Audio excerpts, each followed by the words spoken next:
Good morning, all. Great to see everyone here this morning. Hope y'all have had a wonderful last week and getting ready for another one. It looks like this next one's not going to be quite as hot, thankfully. So need to remember all those in your prayer, in our prayers that are on the sick list. The only one that I'm aware of that we need to add to that is Rosie.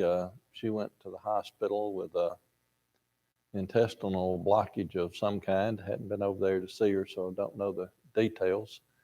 Brother Terry, Sister Janice, keep those in your prayers.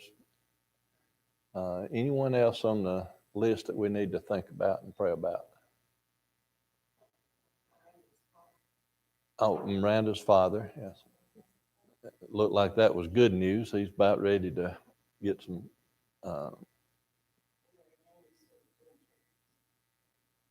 and Sister Haney's still doing treatments. Yes, ma'am. I'm sorry.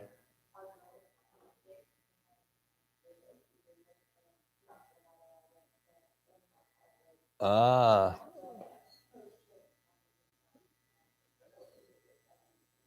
both the Clonch girls are home with the fever. So, also we need to pray for the meeting that we started today.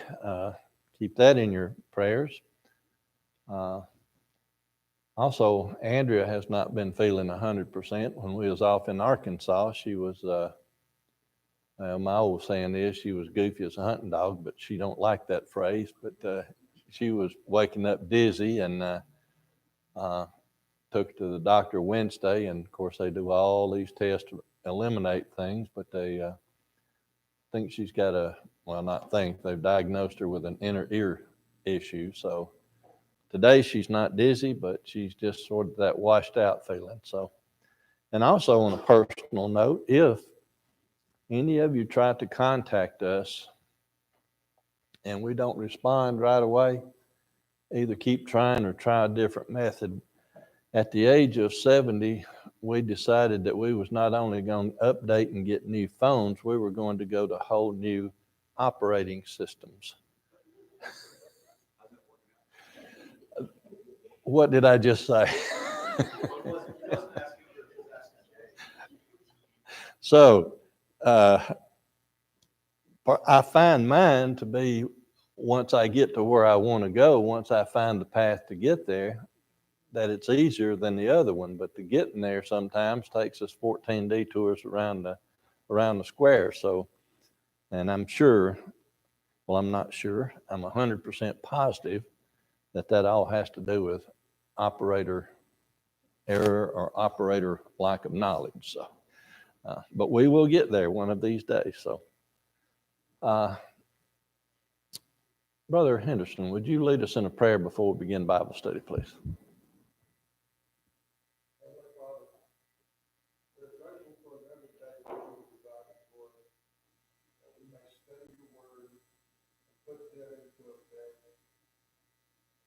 Hopefully serve your will in all that we do.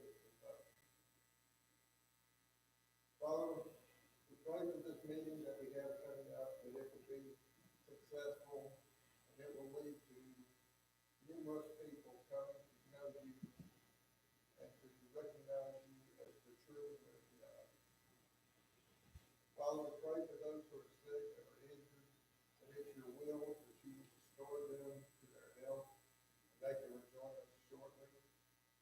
Thank you, Father, for listening to our prayers.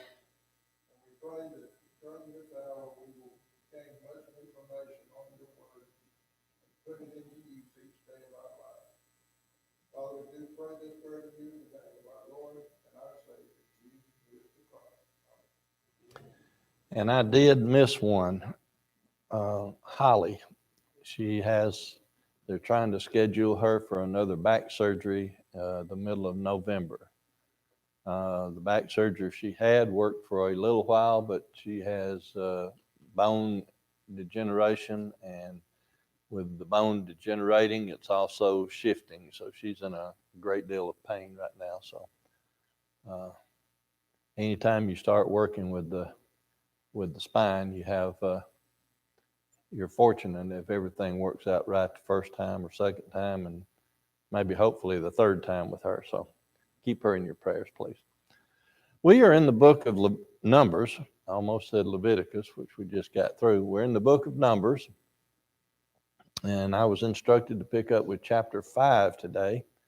And as we've been going through both Leviticus and now into Numbers, every now and then it's like verse 1, and the Lord spake unto Moses, saying. So he starts a new thought, addressing a new issue. It either has to do with the way they worship, the offerings that they do, or different legal situations. And here, the first 4 verses of chapter 5 are telling them how to deal with unclean people.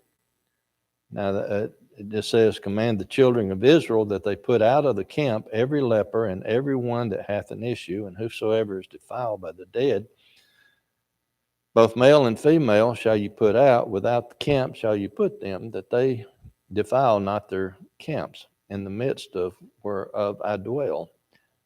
And the children of Israel did so, and put them out without the camp, as the Lord spake unto Moses, so did the children of Israel. Now, initially, when people look at that, the first thought that a lot of people have that I've talked to says, lepers are sick people.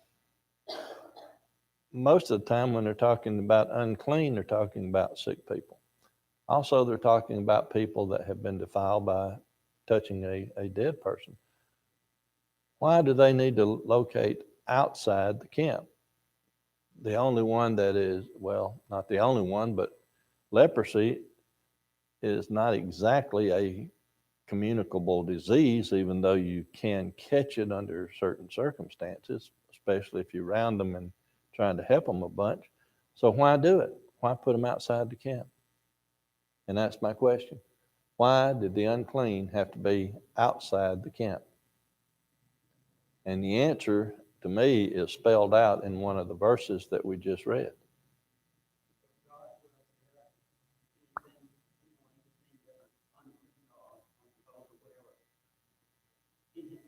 And verse 3, in the midst whereof I dwell.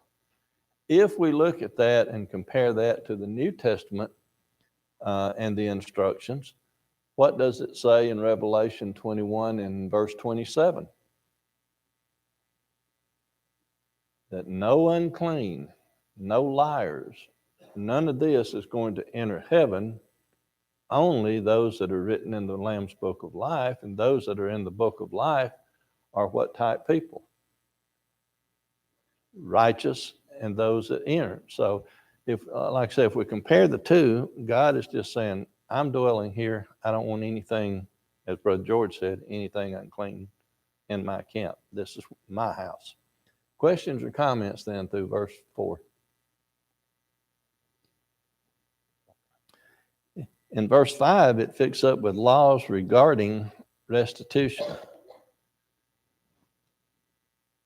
And the Lord spake unto Moses, saying, Speak unto the children of Israel, when a man or woman shall commit any sin that men commit, to do a trespass against the Lord, and that person be found, that person be guilty, then they shall confess their sin which they have done, and he shall recompense his trespass with the principal thereof, and add unto it the fifth part thereof, and give it unto him against whom he hath trespassed. But if the man have no kinsman to recompense, to trespass unto, let the trespass be recompensed unto the Lord, even to the priest, beside the ram of the atonement, whereby an atonement shall be made for him. Now, we need to break this down into a couple of categories. What does the word recompense mean? Compensate. So, if you take the whole thing and look at it in general, what it's saying is if you have wronged somebody, you need to make that right. You need to make that wrong right. And how do you do that? If you have stolen from somebody, can you just go up to them and say, "Oh, I'm sorry, I stole this $10. I really shouldn't have," and everything be okay? What if the person says, "That's okay. Don't give me the money back. I know you need it more than I do." Have you recompensed at that spot? Yes, because you come to an agreement. He knows that you knew, so everything is good to go. So, also, there are a lot of times where you cannot make restitution. Um, if that's the case, what do you do?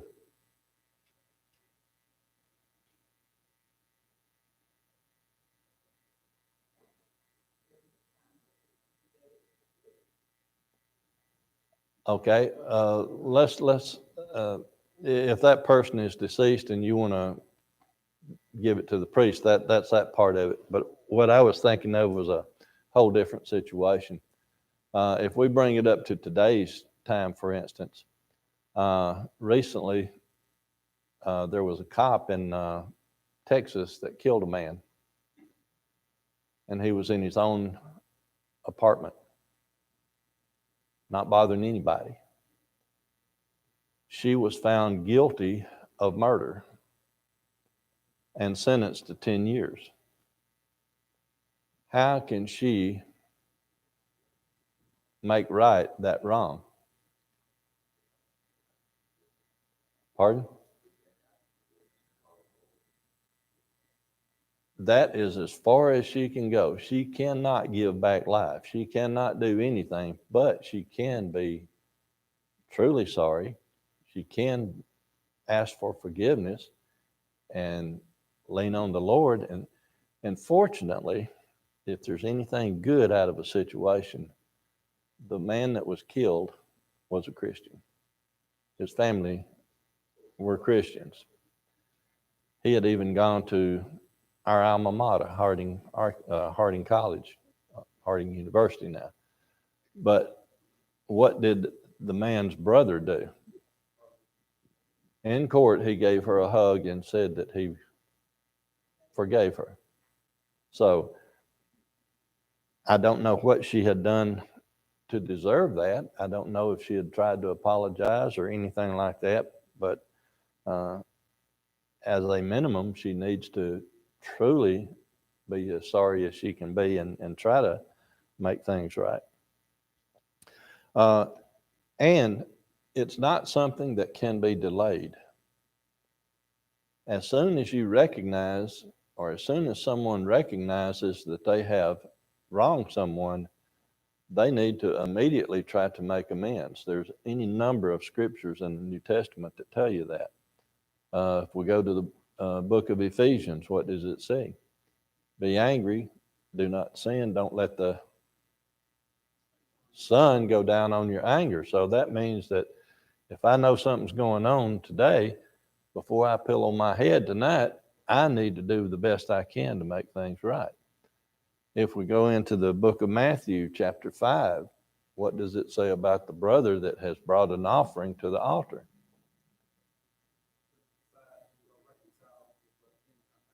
If there is aught with your brother, put that offering down and you go make things right and then come back. Exactly. So questions or comments then through verse 8? Yes, sir.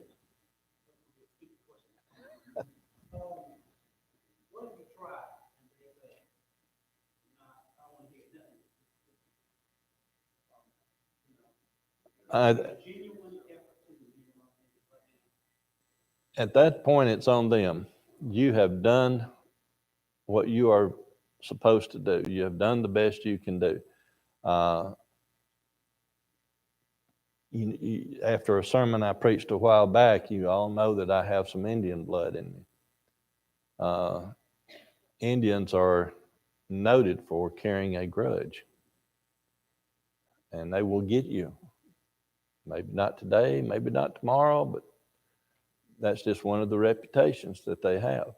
So if you go and try to make amends and someone will not let you, then it's all on them, because like I say, you've done your part.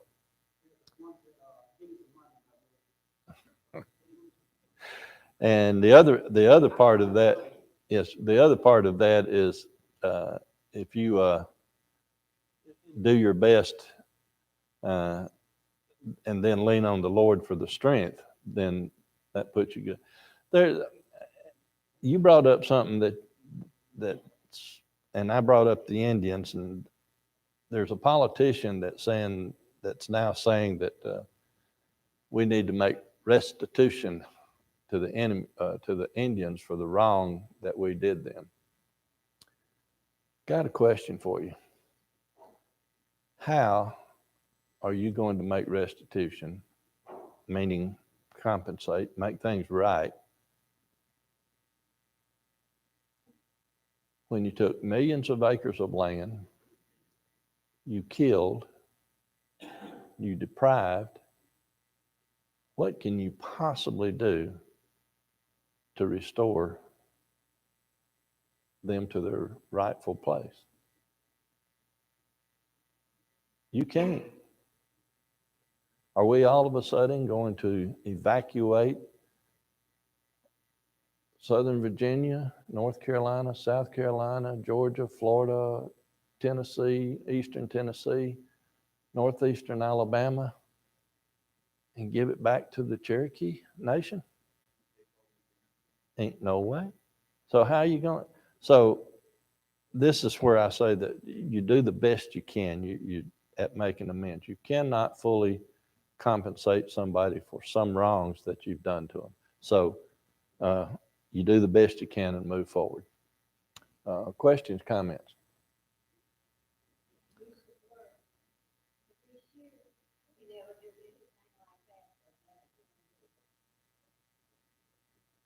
Yes, ma'am.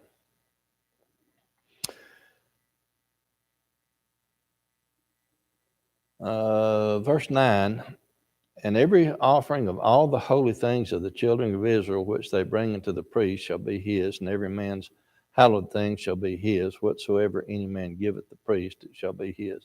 The bottom line is that if you have done wrong, or if they had done wrong, they needed to fess up and pay up to the best of their ability. And that's where it goes. Verse 11 starts out with the Lord speaking to Moses again.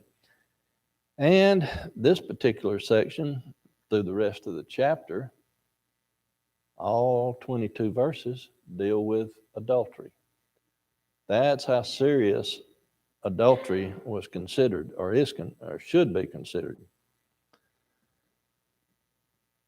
Speaking to the children of Israel and saying to them, if any man's wife go aside and commit a trespass against him, and a man lie with her carnally, and it be hid from the eyes of her husband, and be kept close, and she be defiled, and there, let me pause there, where it says, and she be defiled, that and shouldn't be there.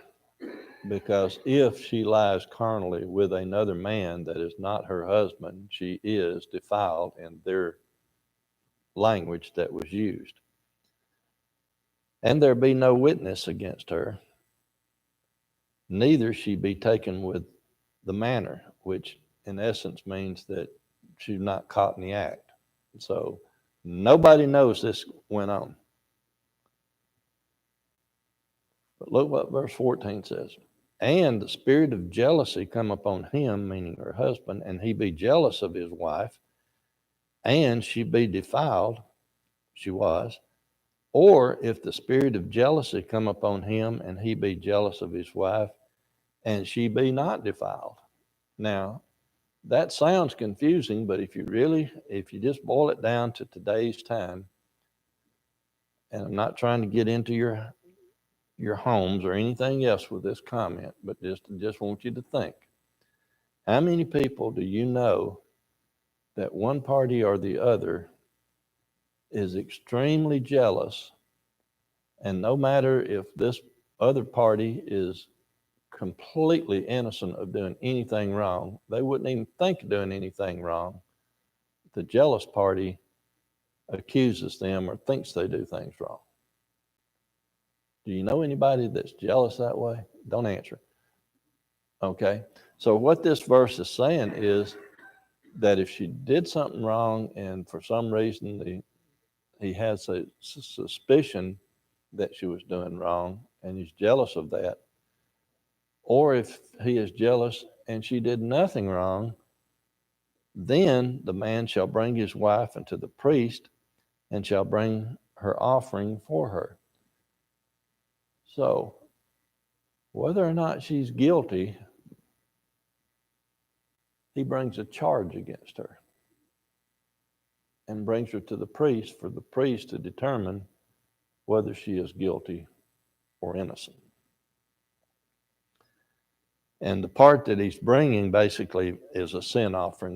We sort of skipped over not going through all the different offerings, but basically bringing an offering for her is bringing a sin offering because he's considering her guilty from the get-go. And the priest shall bring her near and set her before the Lord. Okay? Now, verse 17 starts getting interesting. And the priest shall take holy water. Don't think of holy water as in some religious groups today, but let's go back into history and think of the holy water that was used during this period of time. What was the holy water? Remember, we went through the description of the tabernacle and all the instruments there. And what was the priest supposed to do at a certain, well, I'll just call it by name, give you a little hint, the laver? The laver contained the water that was sanctified that they should wash in and cleanse themselves in before they entered. So the holy water that's been spoken of here is that was set apart for special use. And of the dust that is in the floor.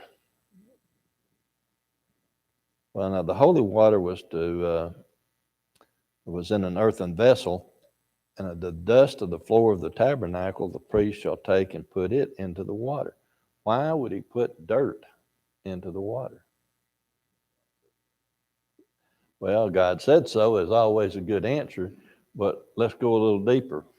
What is the significance of dirt or dust? I'm sorry?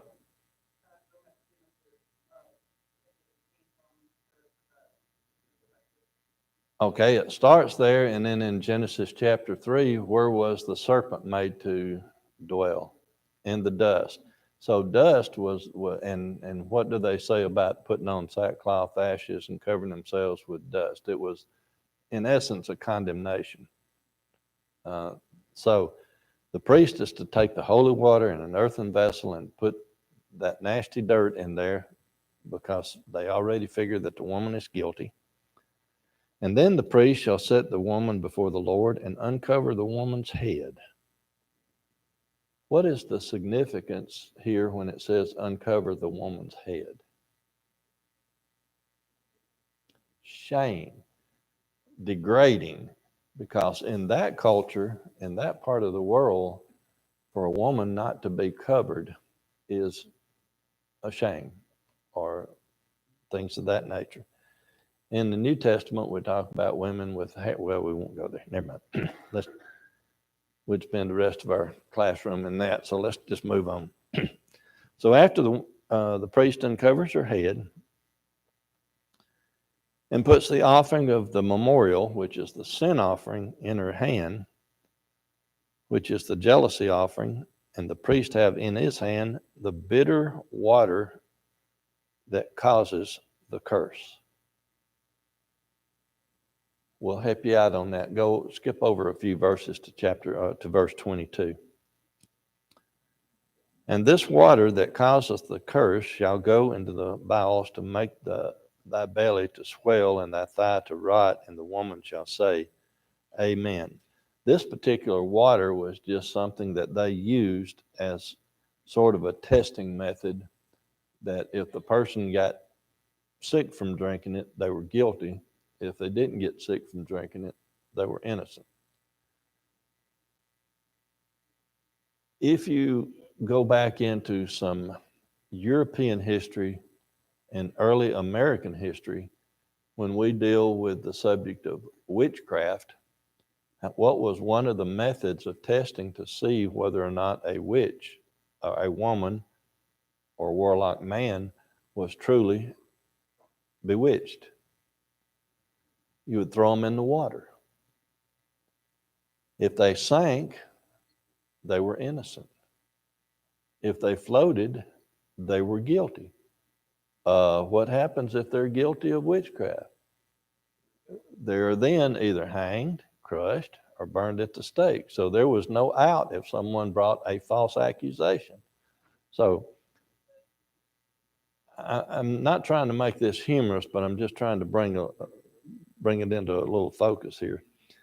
And the priest shall charge her by an oath and say unto her, Woman, if no man have been with thee, and if thou hast not gone aside to uncleanliness with another instead of thy husband, be thou free from this bitter water that causeth the curse. But if thou hast gone aside to another instead of thy husband, and if thou be defiled, and some man have lain with thee beside thine husband, then the priest shall charge the woman with an oath of cursing, and the priest shall say unto the woman, The Lord make thee a curse and an oath among the people. When the Lord doth make thy thigh to rot and thy belly to swell, and this water that causeth the curse shall go into the bowels to make thy belly to swell, and to thy thigh to rot, and the woman shall say, Amen. Now, look what happens in verse 23. The priest shall write these curses in a book, and he shall blot them out with the bitter water, and he shall cause the woman to drink the bitter water that causes the curse. How are you going to put something in a book and then take it out and put it in the bitter water so that you can drink it?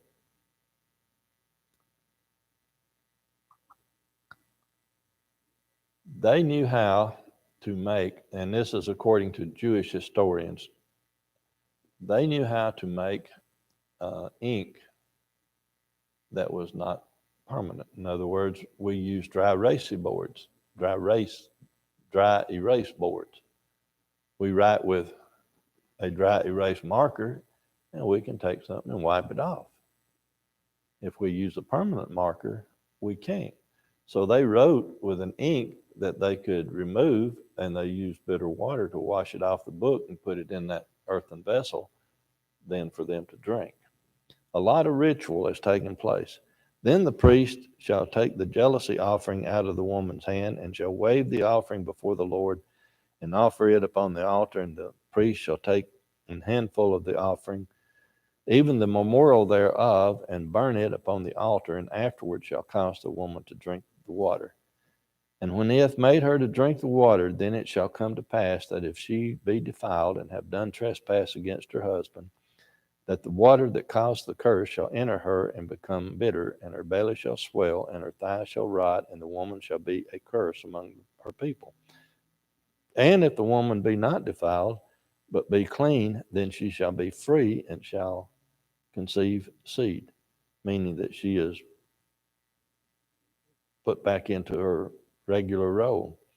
This is the law of jealousy when a wife goes aside to another instead of her husband and is defiled, or when the spirit of jealousy cometh upon him, and he be jealous over his wife, and shall set the woman before the Lord, the priest shall execute upon her all this law. Then shall the man be guiltless from his iniquity, and this woman shall bear her iniquity. So, in essence, the man is doing the right thing by bringing her to the priest to judge whether or not she's been right or wrong. She is automatically guilty until she proves herself innocent, and then she still bears the iniquity. Because how can you go back and put her back to her original position when she has been accused before man and God of doing something she didn't do?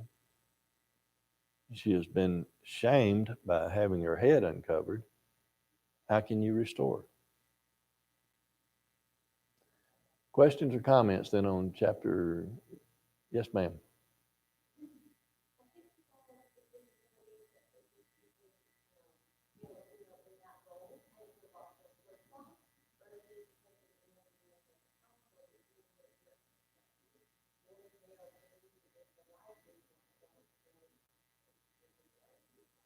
At this time, no, because as you said, you have to remember the setting. The woman is, in essence, property, belongs to the man. The man can put her out with no reason. He can write her a divorce because she burned the beans, or whatever you want to say. It was a one-sided world at that time. You can go through a number of things. Sarah couldn't bear children. She gave Abraham to wife a handmaid. So men had things that they could do that the women couldn't do. Does that make sense? Okay, great. Anything else on this chapter? A one-time thing? It don't say so.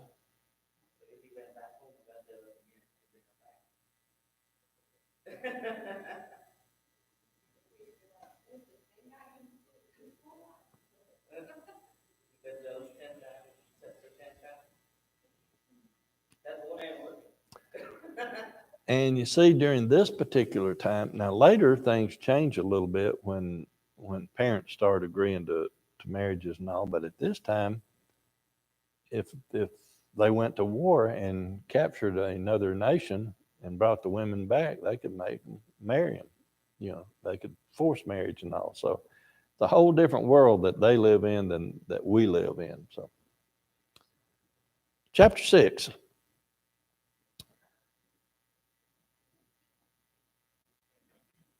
Now, the beginning of this chapter, or most of this chapter, deals with the laws regarding a Nazirite. Now, personally, I feel that there are a lot of people in the church today who are, well, it's not confusing, but they just hadn't put in enough study. They don't know much about the Nazirite vow. And I'm not trying to put you on the spot, but let me ask you, there are 3 essential things that take place when someone takes the Nazirite vow. Can you tell me what those 3 things are?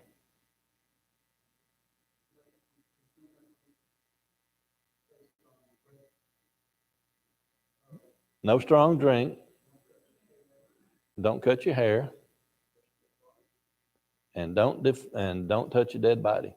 Now, there's where that makes it so powerful is that even though others were not supposed to touch dead bodies at certain times and all, there were some exceptions, close family members and all.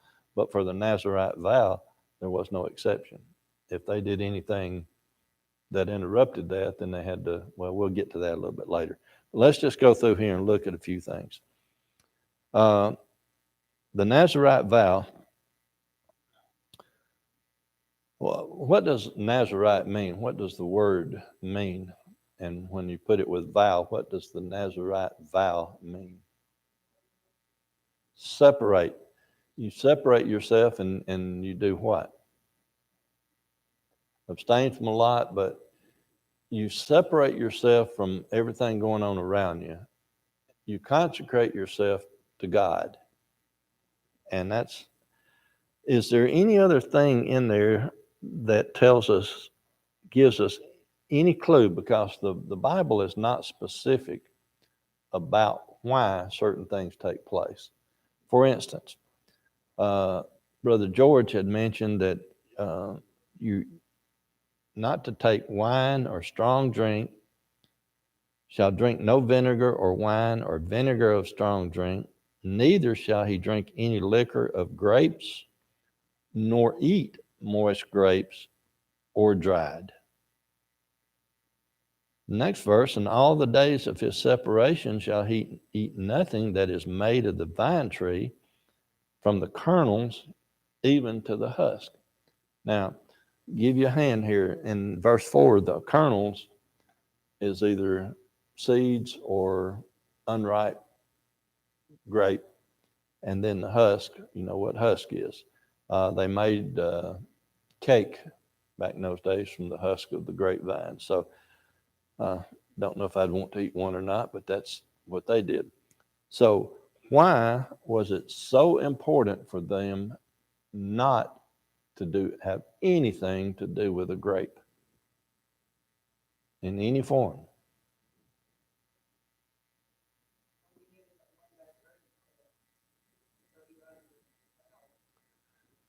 Okay, one bad grape makes bad. Okay, not the train I was on though, not the track I was on. Back to his favorite word, God said so.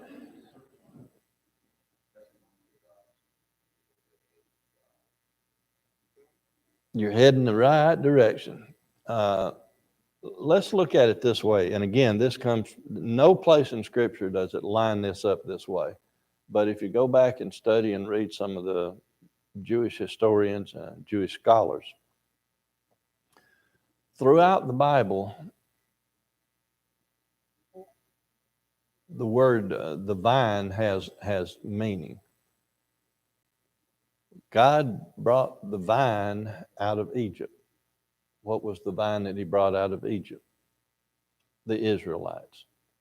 If we go to the New Testament, who's the vine? Christ is the vine and we're the branches.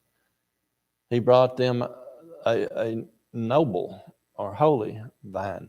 So if we look at it that way, and if we compare it to the sabbatical year, the seventh year, what was to happen in the seventh year? The seventh year, everything was to stay put. They could not toil the ground. They could not harvest. They let the grapes on the vine rot. And why? The seventh year was dedicated to God.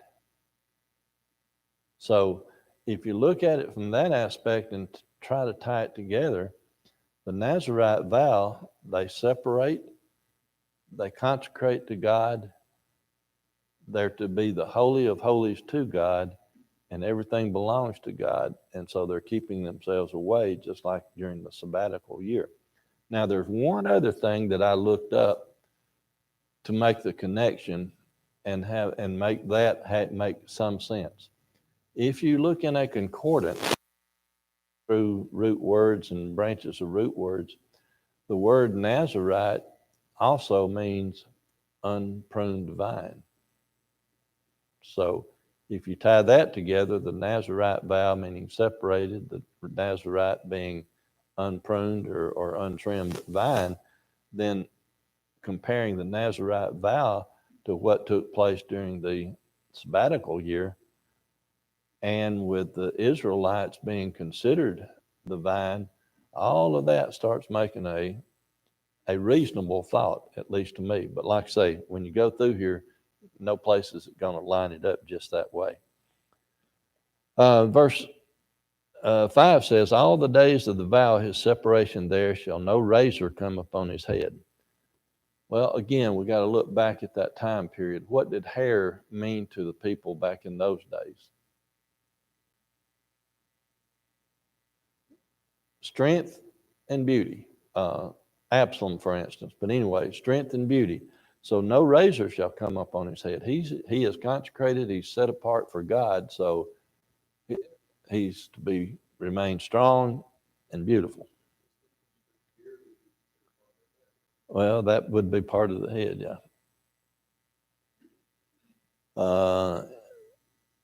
We can look at Judges for that also. Verse 6, all the days of his separation he shall come in no dead body. He shall not make himself unclean for his father, for his mother, for his brother, or for his sister, when they die, because the consecration of his God is upon his head.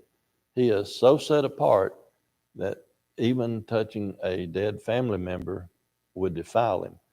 But as I said, if we go to chapter 21, Leviticus 21,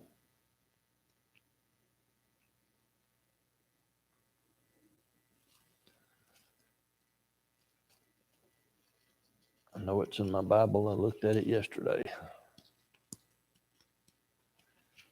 Leviticus 21 in verses 1 through 3. And the Lord said unto Moses, speaking to the priests, the sons of Aaron, and saying to them, there shall none be defiled for the dead among his people, but for his kin that is near unto him, that is, for his mother, his father, son, daughter, brother, sister, that is nigh unto him, which hath no husband, for her may he be defiled. So in other words, in the regular sense of the word, they didn't want them touching dead bodies, but for the next of kin, it was okay. But for the Nazarite, during the period of separation, during that vow time, couldn't touch anybody. No exceptions. All the days of his separation, he is holy unto the Lord. And that's the main purpose there, was when they took a Nazarite vow, separated, consecrated, holy to the Lord. And if a man dies very suddenly by him, and he hath defiled the head of his consecration, then he shall shave his head in the day of his cleansing. On the seventh day shall he shave it, and on the eighth day he shall bring 2 turtle doves. We're going into a bunch of stuff. Verse 12, and he shall consecrate unto the Lord the days of his separation, and it shall bring a lamb, etc. So let's suppose that I see somebody sitting close together. Who can I pick on today? Pick on Jeff. Jeff, you took a Nazarite vow. Stephanie sitting next to you. Stephanie, this is whatever. You die. You've just been defiled under the Nazarite vow, whether you meant to or not. So what happens is you have to shave your head. And from the day that happened and prior, the days of separation, the days of the vow, don't count. Only from the point of making things right again and starting over does it count. Well, not necessarily. It's whatever period they choose. And then and to make things right, once things go wrong, whether or not you meant them to, you have to make a peace offering, and then burnt offering, and then meat offering, and a drink offering. And then we pick up with verse 18. And the Nazarite shall shave his head of his separation at the door of the, and this is after all that was done. And the Nazarite shall shave the head of his separation at the door of the tabernacle of the congregation, and take the hair of his head, put it in the fire, which is under the sacrifice of the peace offering. And the priest shall take a sodden shoulder of the ram. Well, we won't get into all that, but he waves it around and does various things until they make things right that went wrong. Questions or comments on the Nazarite vow? Yes, ma'am.